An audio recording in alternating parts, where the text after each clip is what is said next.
You're listening to the Lanterns Radio Network. We are the network dedicated to empowering the individual, illuminating the truth, defending American exceptionalism, and inspiring future generations.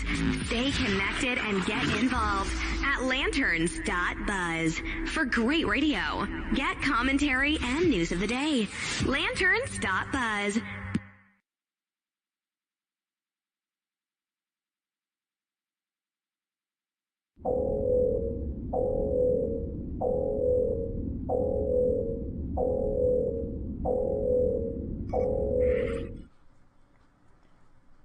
Empowering the individual, illuminating the truth, defending American exceptionalism, and inspiring future generations. Stay connected and get involved at lanterns.buzz for great radio. Get commentary and news of the day. Lanterns.buzz.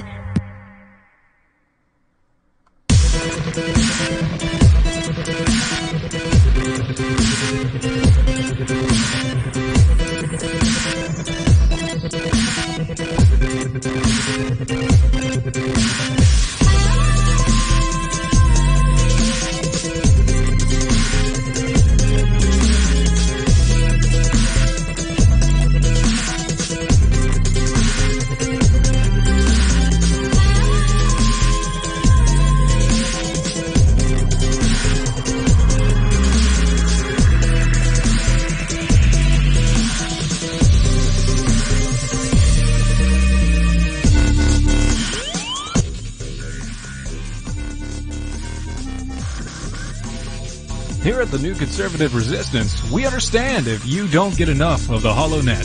So, we've made it easy for you. To find the latest on Matt Holloway, whether it be blogs or radio podcasts, go to thehollownet.com or hollownet.lanterns.buzz.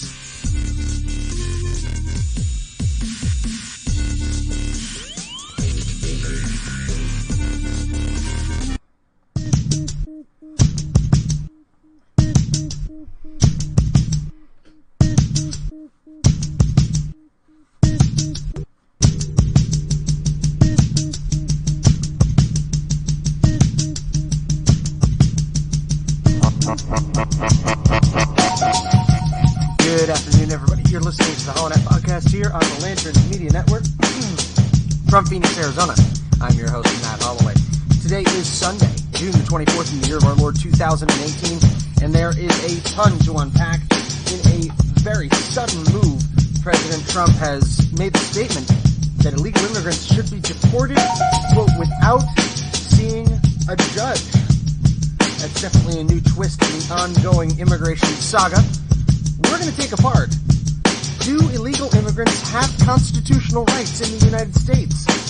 The answer is going to surprise you. In addition to that, there's the new controversy surrounding the right to refuse service here in our very own Arizona. All that and more here on the HollowNet podcast on the Lanterns Media Network. Stick around.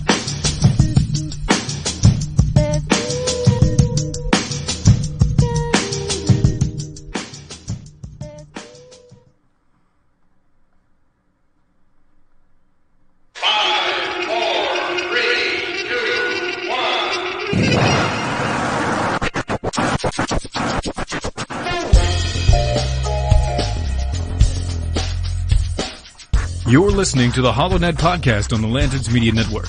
The New Conservative Resistance begins right here, right now.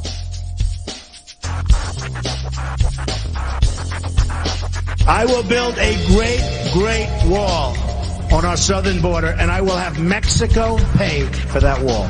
Mark my words.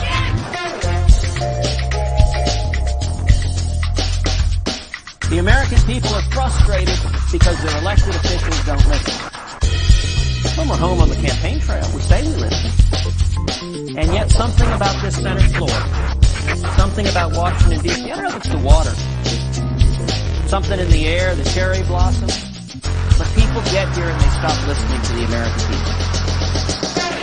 What we witnessed here today in the Security Council is an insult. It won't be forgotten. It's one more example of the United Nations doing more harm than good in addressing the Israeli-Palestinian conflict.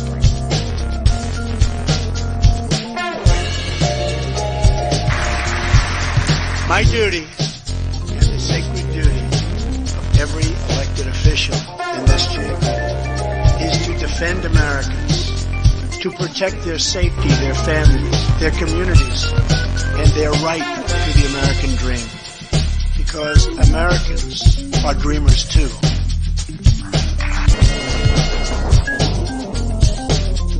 I want the people of America to be able to work less for the government and more for themselves. I want them to have the rewards of their own industry. This is the chief meaning of freedom.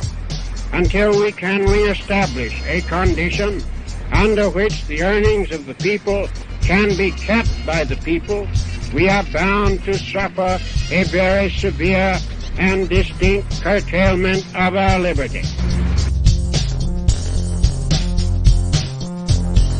The chair recognizes the gentleman from Arizona.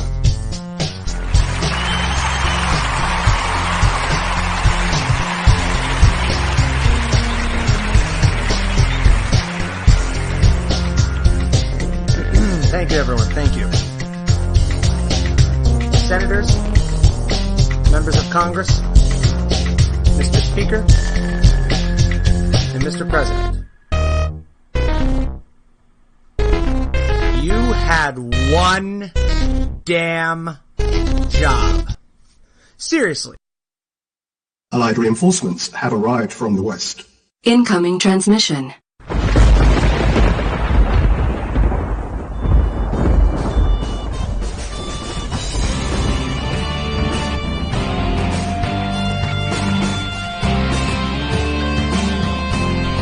You're listening to the HollowNet on Lanterns Media Network. The Millennial Conservative Resistance begins here.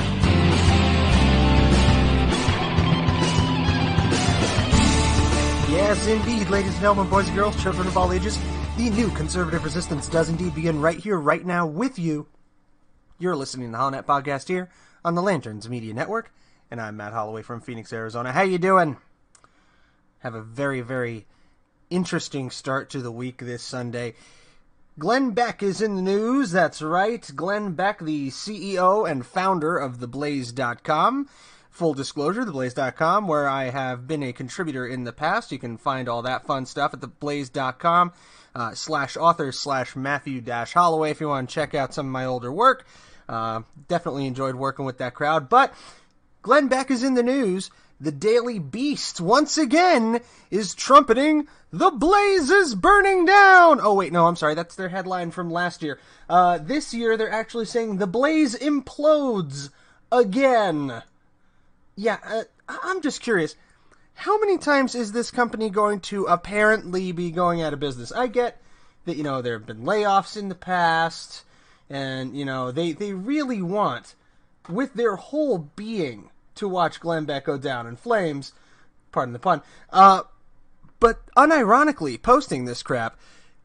So far, the most that's amounted to it is a really nasty exchange on CNN this morning that Glenn Beck actually tweeted out about, and I made sure that I threw in my 2 cents because I absolutely have to. Here on Twitter, if you're watching on Facebook Live, we're on Facebook Live, by the way, HollowNet.com. Facebook.com/HollowNet. CNN, I would say you should be ashamed of yourself if I believed you actually had the capacity for shame. Whether the Blaze and Glenn Beck are going down or not, the flames of truth and free thought that they lit are spreading, and that was just a slimy move. So Glenn Beck walked off an interview after questions about the Blaze's apparent imminent demise from CNN's Brian Stelter. I included the link in the tweet. Check it out. It's on YouTube. And honest to God, I think this was one of the sleaziest maneuvers I've ever seen in an interview. It clearly wasn't going the way Brian liked. He wasn't getting one of the gotcha moments that he was looking for at a Glenn Beck. And as a result, he just kind of casually threw out there that, "Hey, I heard your company's going out of business," more or less, paraphrasing. And then defends it with, "Well, I wanted to give him the opportunity to rebut it." No, you took a left turn in the conversation to kind of just stab him, and it was really quite disturbing. I mean, Glenn Beck was coming out swinging about how complicit the mass media is in the current immigration debacle, which is surrounding policies that have been in motion since the mid-1990s, as Beck himself attested, that were taking place under Janet Reno, to which Brian Stelter gave the weak sauce defense that, well, now it's under much greater numbers. Yes. So how I want to echo what Beck said there. How many family separations is too many? How many? And something he didn't say here, but I'm going to go ahead and throw in. When are we going to start actually blaming the parents for making a really bad decision to make one of the most perilous crossings possible on Earth with a small child? I've heard it repeated again and again. Oh, the youngest was 8 months old. Who the hell in their right mind drags an 8-month-old across the no man's land of the Sonoran Desert, attempts to cross the mountains? I mean, if you don't live in Arizona, I understand it. Maybe you don't get it. This is one of the most inhospitable spits of earth that there is possible. I mean, you have bleak desert with no water, much of it tribal land that is largely uninhabited, or if there are habitations, they're sparse and far between, and just bleak, empty mountains. Do you know how many thousands of people die every year attempting the crossing from Mexico into the United States? It's staggering. It boggles the mind that anybody could consider it a rational decision to bring an 8-month-old child over that border. I mean, that gets me going first and foremost. But then to see CNN not get the gotcha ratings-grabbing response that they wanted out of Glenn Beck, instead getting him lambasting them and the rest of the media for their clear opportunistic exploitation of what has been an ongoing political situation for the last 2 decades, simply now pointing it out and dragging it out because their ideological foe is in office, is absolutely obscene. And Beck's not the only one calling it out. I was listening to Sargon of Akkad, a very prominent English YouTuber, calling them out equally. Benjamin Shapiro calling them on the carpet. Steven Crowder. Many of what you would consider luminaries on the right side, on the conservative side, pointing out this flagrant hypocrisy that CNN seemingly has no remorse over. It's quite disturbing. It's quite disturbing. So, I kind of broke with that first, but what I wanted to get to is the pressing question that a lot of people ask. Don't the illegal immigrants coming across the border have rights? These are human beings. They have rights. I agree with you fully. They absolutely have rights. I think I touched on this a little bit last week, probably last half hour of the show. They have rights under the Constitution of their home country. They have rights. And believe it or not, yes, they do have rights and protections under the Constitution of the United States of America. I was shocked too. It took me a minute to realize, wait, really? They have rights under the U.S. Constitution? What are those rights? How far do they extend? And it all began with a tweet from a good friend of mine and typically a ideological sparring partner, Chris Merrill. Chris Merrill tweeted out June 20th, "We are a nation of laws. Why is it so hard to understand? We follow the law. Cool. International law dictates that we allow asylum seekers to plead their case. Incarcerating children during that process is illegal. You would say that because you hate America. Nailed it." Basically playing out that argument in a one-sided fashion. To which I replied, Article 6, U.S. Constitution, "This Constitution and the laws of the U.S. which shall be made in pursuance thereof, and all treaties made or which shall be made under the authority of the U.S. shall be the supreme law of the land, and the judges in every state shall be bound thereby. I had left out the additional line in Article 6 due to the lovely character cap in Twitter, which says, other laws of the states and this Constitution notwithstanding. So what does that mean? What's the rough translation there? You'll hear that when we take a quick break. You're listening to the HollowNet podcast here on the Lanterns Media Network. We'll be right back.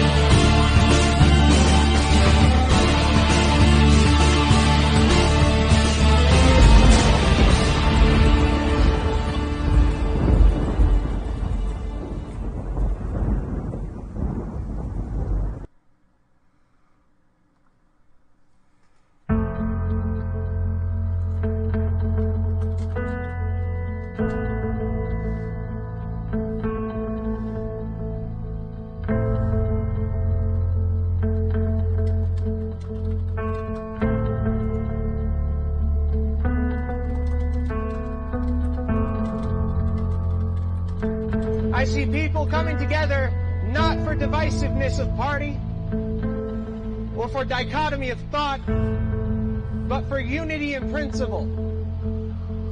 In the principles that founded our nation, that all men are created equal and are endowed by their Creator with certain inalienable rights, life, liberty, and the pursuit of happiness. Today, ladies and gentlemen, those principles are under the sternest attack that we have seen in many generations. It has become a crime in this nation nearly to express a difference in opinion from what is held by your party to be doctrine, from what is purported by the media to be truth.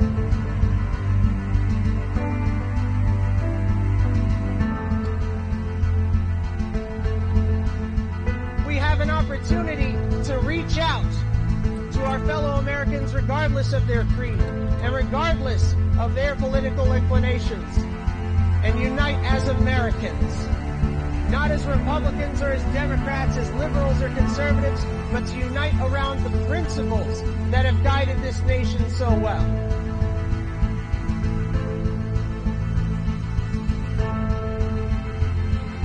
I've covered a lot of stories,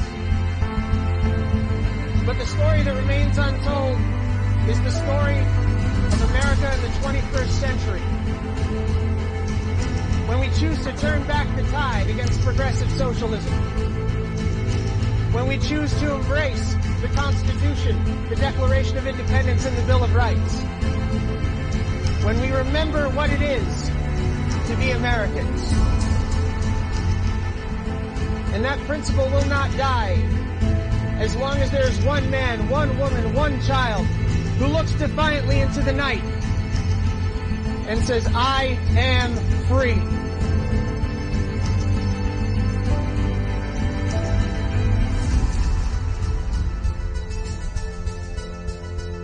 You're listening to the HollowNet podcast on the Lanterns Media Network. The new conservative resistance begins right here, right now.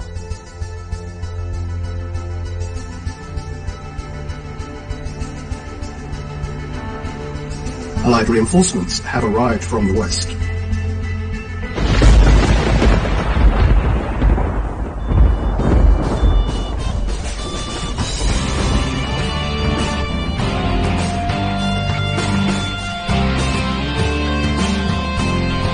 You're listening to the HollowNet on Lanterns Media Network. The Millennial Conservative Resistance begins here.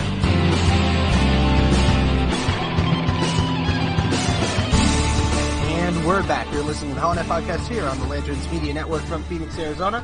I'm Matt Holloway. Thanks for hanging in. As I said, we would get back to it, and so we shall. Good buddy of mine hosts Common Sense Radio, Mr. AJ Davis, asked if I was referring to a Twitter battle that he and I had about a week and a half ago. No, AJ, I saved that one for you, buddy. We're going to try to have that next week where AJ and I take opposite sides of the field on the constitutionality of my recommendation of a huge border detention facility in San Diego and whether or not that meets the criteria for small government.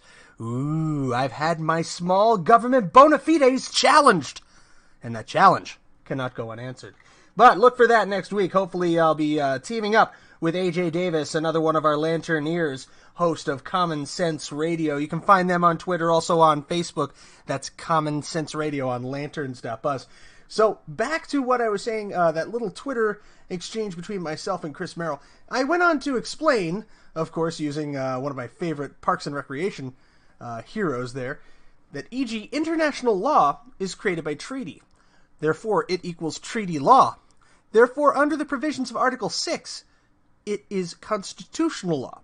In other words, with the President's approval and Senate's ratification, correction on that, it's consent, the United Nations can write laws in and for the United States which supersede state and even federal laws. Ponder on that for a beat. Isn't that the most insane thing you ever heard? So not only do illegal immigrants in the United States have rights that are protected by the Constitution, most assuredly so, they have rights afforded to them that were not put there by the founders or even by a current sitting American legislature. No. The rights that are afforded to these illegal immigrants, these asylum seekers, were actually codified in the United Nations Convention on the Treatment of Refugees in 1951 and then reaffirmed in 1967. The United States was not a full signatory in 1951, no, I'll have you know, but we signed on in 67. So right now, the treatment of illegal immigrants as they cross the border into the United States, if they request asylum, is determined by the United Nations Convention on the Treatment of Refugees. So yes, indefatigably, illegal immigrants do have rights that are protected under the U.S. Constitution through Article 6. Those rights granted them by the United Nations in 1951 and reaffirmed in 1967. I go on to say, the Constitution is a harsh mistress. Those who uphold it must do so with courage, for it must be upheld in all parts, not merely those which are convenient or align with your ideology. If you don't like it, amend it, but until you do, you must uphold it. And I went ahead and provided the UNHCR.org document, and that's actually right over here at www.unhcr.org. Protection Basic States and Parties to the 1951 Convention related to the status of refugees and the 1967 Protocol. It's all laid out very clearly here. The United States is a party to this agreement, and this does dictate how said refugees must be treated. And under these terms, the imprisonment of children is not legal. You heard it here, folks. And anyone seeking asylum must have a full hearing before a judge. So at this time, the best response, the best possible reaction that the U.S. government could have was to take the actions that the Trump administration has. The Trump administration was not only acting on U.S. law in the form of, I believe it was the Flores settlement, which was, by the way, under Attorney General Janet Reno, President Bill Clinton, William Jefferson Clinton.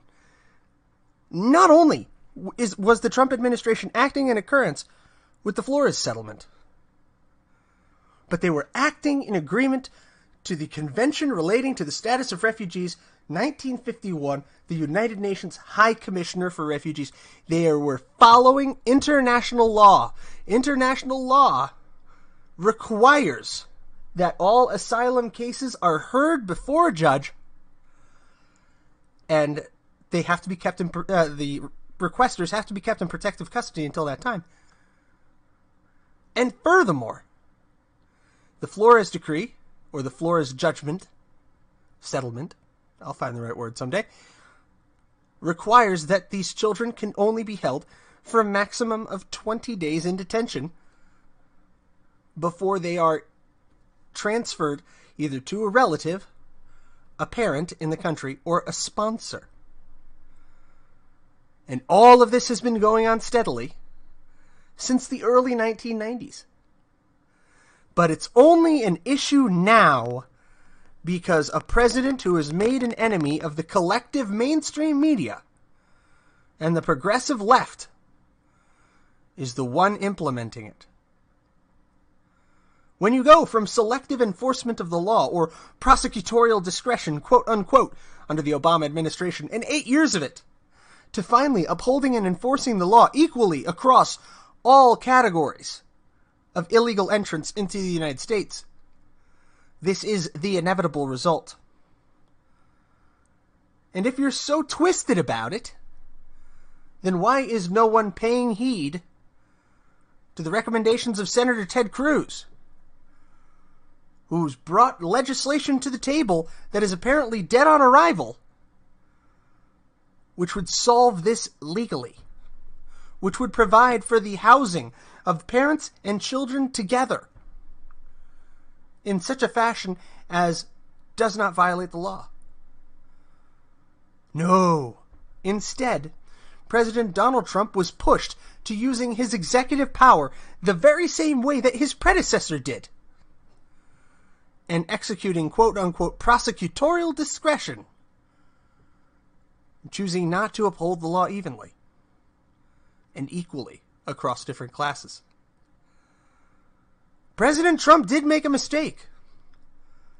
President Trump chose to back down when he and his administration were indefatigably in the right. Was it a popular place to be? No. But that's why I tweeted that following the Constitution requires courage.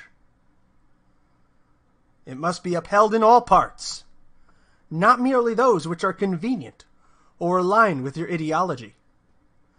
If you don't like it, amend it, but until you do, you must uphold it. And if that makes you a very unpopular man, then it makes you a very unpopular man. The HollowNet right now doesn't stand side by side with Conservative Review or with the Daily Wire or with the Blaze or the Glenn Beck program. There are a couple of reasons for that. I'm new at this. I'm probably not nearly as good at it. But I stand on the firm bedrock of the Constitution, and sometimes that is a place to stand. Sometimes it royally sucks to stand in the middle and look at the left and say that the Hodges v. Overfell decision was unconstitutional and it was a judicial overreach for the Supreme Court to unilaterally grant gay marriage across the United States. The Supreme Court and the federal government really shouldn't be enforcing marriage because the 10th Amendment to the United States. And then to look simultaneously to the people on the religious right and say that the DMCA, not the Digital Millennium Copyright Act, the DOMA, the Defense of Marriage Act, is equally unconstitutional.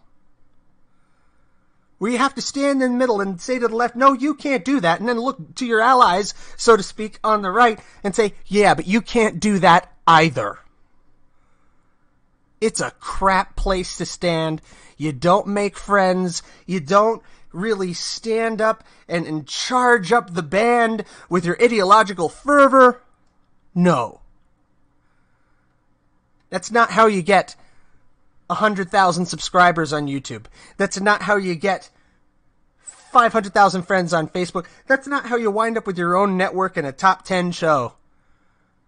But that's how you stand for the truth and seat reason firmly in her chair and speak truth to power. When you stand on the bedrock of our country's constitutional founding values, that is when you inevitably win. But it's gonna suck for a long time. Don't lose hope. Keep faith. And hold the line against the night. I'm going to take a quick break. When we come back, we're going to talk a little bit about a new controversy unfolding in real time here, very local to me in Arizona. Hell, it's even here in the West Valley. That when we come back. You're listening to the HollowNet podcast on the Lanterns Media Network. Stick around.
to the Lanterns Radio Network. We are the network dedicated to empowering the individual, illuminating the truth, defending American exceptionalism, and inspiring future generations. Stay connected and get involved at lanterns.buzz for great radio. Get commentary and news of the day. Lanterns.buzz.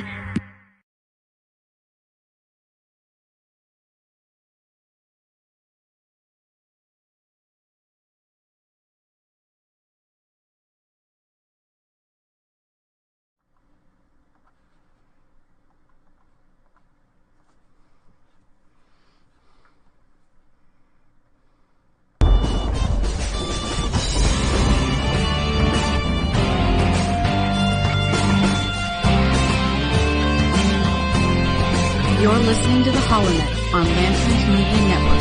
The Millennial Conservative Resistance begins here.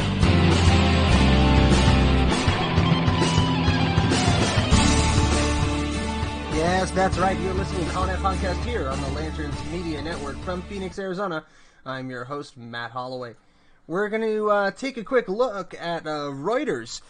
Jump across the pond. It appears that Recep Tayyip Erdogan, president of Turkey, has won his bid for re-election, according to Reuters. Now, that powerful presidency comes into effect after the polls. We talked about this a couple of weeks ago when the initial constitutional referendum went through. Now, what's a little bit scary about this is that the president of Turkey, who is definitely moving toward an autocracy, now has 5 years to cement it into place. So we go to that right now on Reuters. According to Reuters, Tayyip Erdogan's ruling AK party claimed victory in Turkey's presidential and parliamentary polls on Sunday, overcoming the biggest electoral challenge to their rule in a decade and a half. The main opposition party did not immediately concede defeat. After initially saying Erdogan would fall well short of a first-round victory, it said it would continue its democratic struggle, whatever the result. Our people have given us the job of carrying out the presidential and executive posts, Erdogan said in a short national address, as the votes were still being counted. I hope nobody will try to cast a shadow on the results and harm democracy in order to hide their own failure, he added, clearly aiming to preempt opposition complaints of foul play. Erdogan, 64, the most popular but the most divisive politician in modern Turkish history, later waved to the cheering, flag-waving supporters from the top of a bus in Istanbul. Excuse me. So again, 2017, there was a small majority of Turks who ushered in the 2017 referendum, allowing for a far more powerful presidency and eroding the country's status as a UN member, amidst concerns from its allies that Erdogan is going to tip the country even further toward fundamentalist Islam. So, that is an entirely new reason to keep a very close eye on Turkey as the situation develops. Now, looking back to the United States, there's a tweet that I sent out today. I retweeted the CBP, the Customs and Border Protection Agency. On a new image they put out, a new infographic, which shows in Operation Guardian Support. So, just this past year, really. As of June 20th, 2018, there have been 7,306 arrests. Hang on, let me pull that up on the big screen for the people that are watching on Facebook, because this is crazy. 7,306 arrests. 2,264 people who got to the border and turned back. There it is. 9,218 pounds of illegal drugs seized, and 37 conveyances or vehicles seized. Now, of those, 58 of them were in the Yuma sector, 260 in the Tucson sector, southern Arizona, 171 in El Paso, 75 in Big Bend, 146 in Del Rio, 183 in Laredo, 373 in the Rio Grande Valley, making by far the highest. So, Tucson sector of the Customs and Border Patrol, so southern into central Arizona, really covers most of Arizona if you look at the map. Second highest amount of arrests and seizures. And there have been 1,462 National Guard personnel assigned to the different USPP offices and CBP offices. So when people are talking about the ineffectiveness of the National Guard at the border, pull out this little gem and note to them, historically, every time that there have been American boots on the ground in the Southwest, the border situation has improved drastically. Drastically. People have a short memory in general in our national consciousness. But if you get down to the local, if you get down to Tucson, Ajo, Gila Bend, Yuma, places here in Arizona, and you talk to the older folks, and you ask them if the problem at the border was ever this bad, they'll tell you no. Why? Because 100 years ago, there were 2 or 3 battalions stationed along the border. At Fort Naco, down in Ajo, Gila Bend, in Columbus, New Mexico. Why? Because you had Pancho Villa raiding the frickin' border. What happened to defending the territorial integrity of a nation being the primary focus of a country's military? We've refuted posse comitatus here on this show in the past. And I'll do it again every day of the week and twice on Sunday. The border doesn't count. Posse comitatus is referring to your local sheriff snagging a battalion of troops and banging on your door with them for unpaid parking tickets, essentially. It's using the troops for domestic law enforcement. Border enforcement is not domestic law. Border enforcement falls purely under, what did we mention before? International law. So the left loves to cleave to international law as the justification for why these active border measures can't be taken. Well, sweetheart, it swings both ways. If you're going to cleave to international law, then you must concede that the border and the maintenance of the border also falls under international law, so posse comitatus does not apply. Send in the troops. And give them clear-cut rules of engagement. As one of my favorite science fiction role models, Captain Malcolm Reynolds of the Firefly-class ship Serenity said, if anybody tries to kill you, you kill them right back. And I'm telling you, it's coming down to it.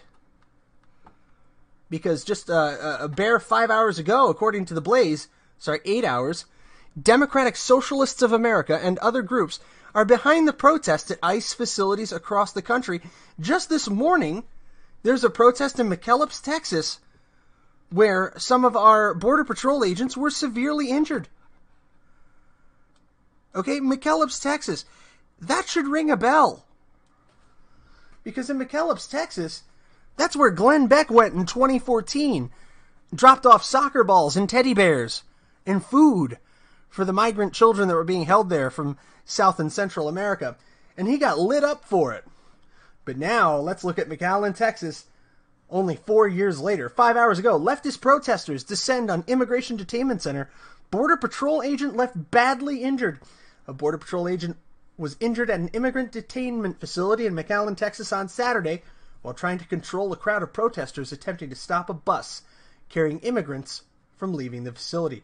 According to Fox News reporter Griff Jenkins, about 200 protests from the League of United Latin American Citizens were bussed into the McAllen facility, wonder who paid for the bus, from all areas of Texas. At one point, when a bus carrying illegal immigrants tried to leave the facility, the protesters surrounded and stopped the bus. However, during the melee, a Border Patrol agent attempted to control the crowd and was injured while protecting an older woman. The agent suffered a broken ankle. Okay, so maybe not as badly injured as they made it seem at first.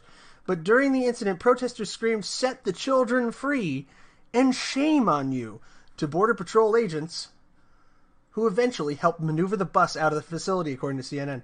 It's unclear where the bus was headed. U.S. Customs and Border Patrol told CNN the immigrants on the bus were being transferred to the custody of Immigration and Customs Enforcement. And of course, no arrests were made during the protests. Because why would you? You know, I mean, there's a melee involving a federal agent. Why would you make any arrests? I don't know. Assaulting an officer? Disrupting the peace? These are things, aren't they? I'm pretty sure that disrupting a federal agent in the course of their duties is at least an arrestable offense. I doubt it's a felony. But come on. These people are disrupting the legal operations of a U.S. immigration center. There are limits to freedom of speech, kids. When you start trying to block and damage vehicles, You know, I want to praise the Border Patrol here for their restraint. Seriously, I honestly expect when I'm looking at a story like this to hear, 20 people were arrested, 2 or 3 were submitted to the hospital. But I'm going to give them their credit.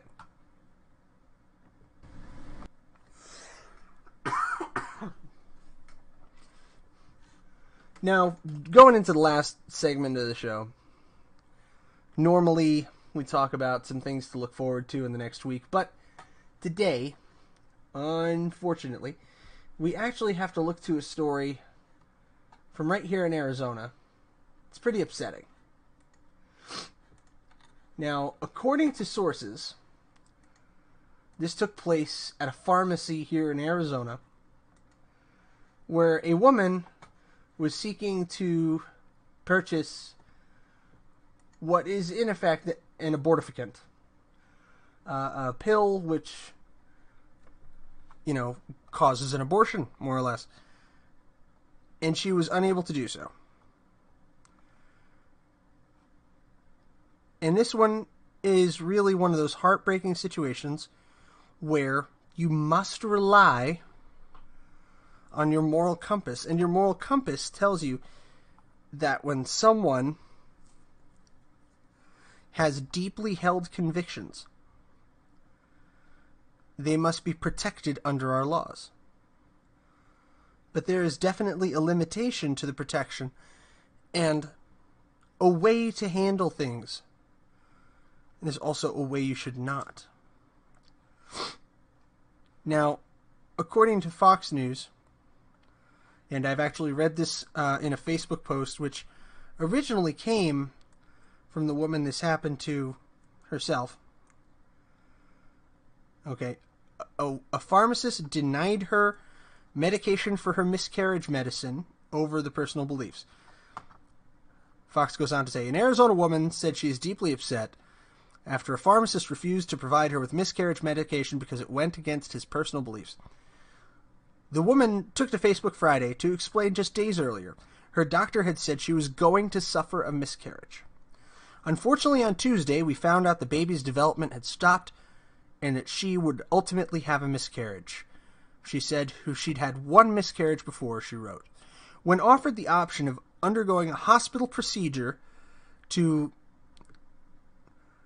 deal with the miscarriage or taking prescribed medicine, she accepted the latter. The woman went to the pharmacy located in Peoria, Arizona, roughly 13 miles northwest of Phoenix, to pick up the prescription, but the pharmacist refused to give her the medication. She said, I stood at the mercy of this pharmacist explaining my situation in front of my 7-year-old and 5 customers standing behind only to be denied because of his ethical beliefs. She said she left the pharmacy in tears, ashamed and feeling humiliated by a man who knows nothing of her struggles. Said her prescription was transferred to another store across town where she was able to pick it up without an issue. She said she contacted the store manager, who did not seem happy about what had happened, and reached out to the corporate office. She also filed a complaint with the Arizona Board of Pharmacy. The company's policy, according to Fox 10, allows pharmacists to reject prescription requests if they have moral objections, but they're still required to refer the prescriptions to the other pharmacist or manager on duty. They said in a statement that they're looking into the matter to ensure that their patients' needs are handled properly. On the surface, it would appear that the pharmacist acted in accordance with his company's policy and with his own conscience. Now, anyone who's ever gone through the horror of a miscarriage, and I say anyone, really it's any woman, but any father who's had to stand there feeling helpless and useless and unable to assuage a kind of pain that we as men cannot rightly understand, knows how horrible a situation this is. But there does come a point where another person's rights to constitutionally protected freedom of religion and freedom of conscience, their rights,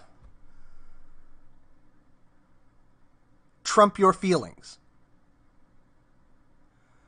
And in this situation, while my heart breaks for the mother who's suffering through this tragedy right now,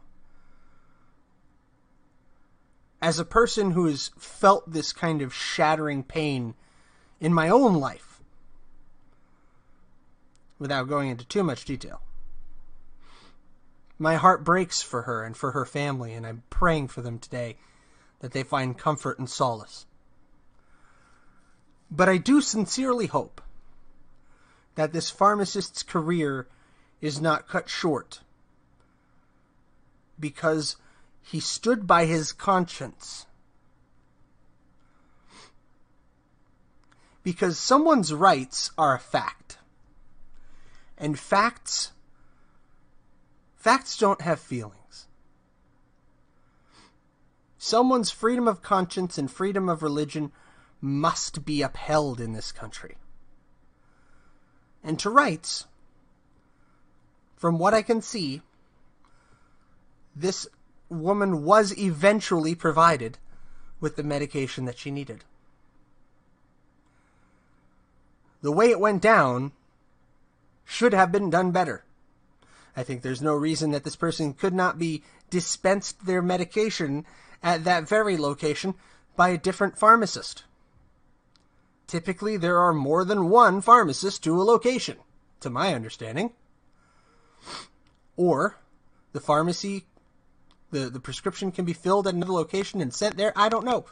There should have been a better way to go about this that was more sensitive to the patient's feelings, and I feel that it was a poor care experience based on what I've read.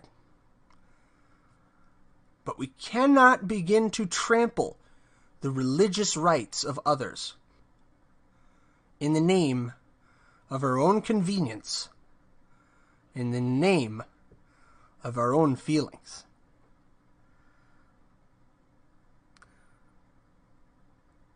People have been pulling up the Red Chicken restaurant, or whatever it is, the Red Chick restaurant, where they told Sarah Huckabee Sanders, you can't eat here because you work for the president. People have compared this to the, I believe it was Majestic Bakers, or whatever it was, the bakers who refused to make the cake for the gay couple, and the Supreme Court judgment there. And they're trying to hold that up side by side and say, yeah, well, you can't be mad at the restaurant for throwing out Sarah Huckabee Sanders if you support the baker's right to refuse service. Well, how about this one for a beat? Here's a real example where no matter how you face it, there's no answer that you're going to feel good about. And that's why I think this story isn't getting as much play. Because you can't feel good about it. You don't get that righteous indignation in your belly about it, do you? No. Because it sucks all around. It's a god-awful experience for a woman who's already had her heart ripped out of her chest by a pain that many people cannot begin to understand in their lives. And at the same time, it's horrible for the pharmacist, who's basically been doxxed to the whole world and is now likely fighting for his very career.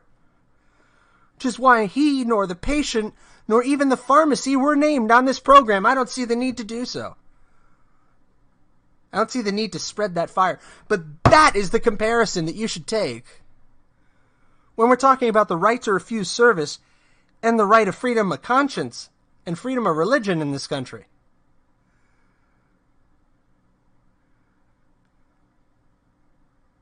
Sometimes you got to make the crap call. Sometimes you have to make the decision that doesn't feel good. But it's right. And upholding that pharmacist's freedom of religion is right. Does it suck? Yeah. But sometimes you just have to grow the hell up.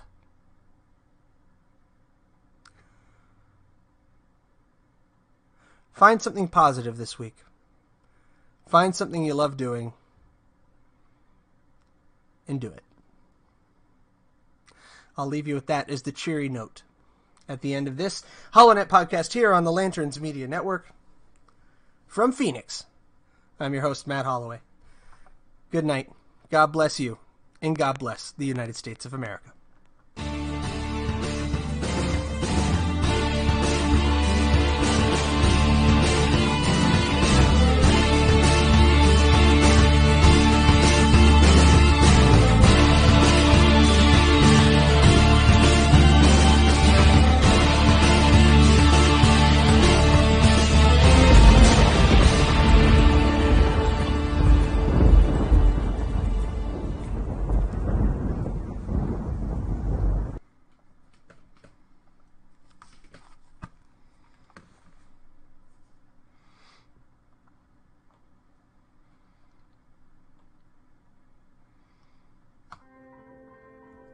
Hey everyone, this is Matt Holloway, and I hope you're enjoying our podcast so far. It's been exciting putting this together for you, and I'm looking forward to many more to come. I did want to let you know that in setting up the HollowNet and getting everything launched here, we've gone ahead and set up a page on Patreon.com. Now, if you haven't heard of Patreon, Patreon is a website that's similar to other crowdfunding sources that allows you to support on a month-to-month basis those sources, those artists, and those groups that you really care about and that you're passionate about. And I hope that we can ignite passion in a lot of people to become more involved in the political process, and also to become involved in the conversation and to keep that political dialogue alive. So I'd like to humbly ask you today to consider becoming a patron of the HollowNet on Patreon.com, and you can access that at Patreon.com/theHollowNet. We have various levels of patronage. You can become a patron for as little as $1 a month, which unlocks exclusive content for the Patreon community, such as a feed of patron-only content. Then you have a $5 option, which gives you behind-the-scenes access to blog about the different inspirations that we have. It'll give you access to patrons-only polling. And then we have a $10 option, which gives you a signed digital poster plus everything else.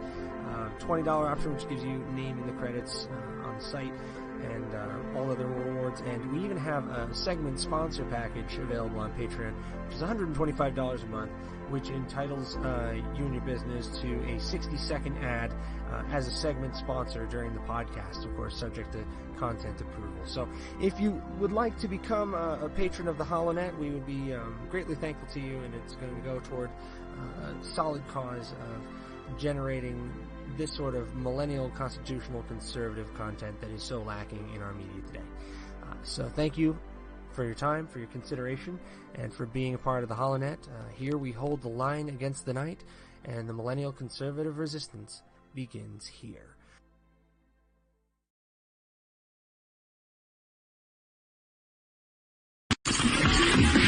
You're listening to the Lanterns Radio Network. We are the network dedicated to empowering the individual, illuminating the truth, defending American exceptionalism, and inspiring future generations. Stay connected and get involved at lanterns.buzz.